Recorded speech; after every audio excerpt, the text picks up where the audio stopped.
Jeff, you had a tough workout today, the circuit. Tell me just how you feel after the whole circuit today. I feel pretty good right now. We did this on Monday, and I suffered a lot more. So I'm getting used to getting in shape.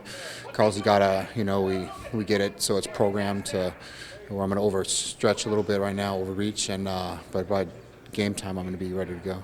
What's the most difficult part about a workout like this? Is it the actual workout itself, the mental part of it?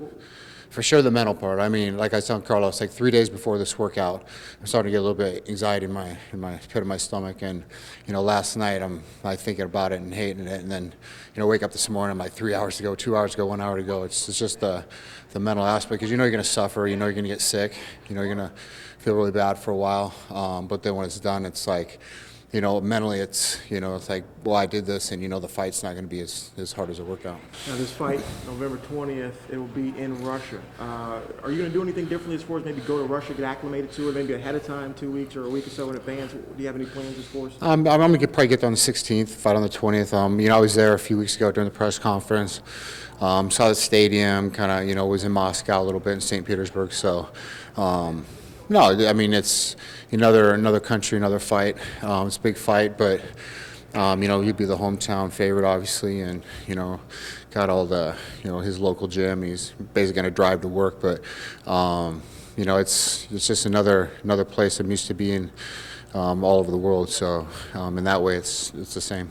Going into a place where pretty much everyone, with the exception of your team, is going to be against you, the entire crowd, his hometown, like you said.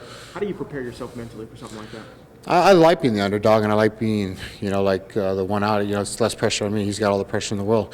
I'm just there trying to win a fight, whether I'm in my hometown or, in Moscow. I got a bunch of, political anarchists that are going to do a seminar for the next day. So I got, a couple hundred people that I know will be rooting for me at least.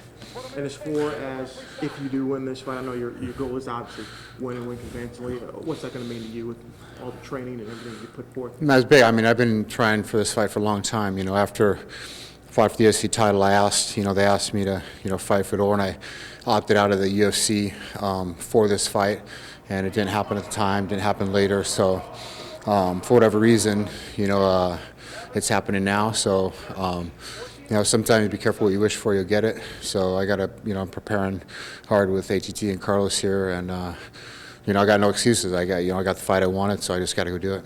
And after this fight, I mean, what would be next?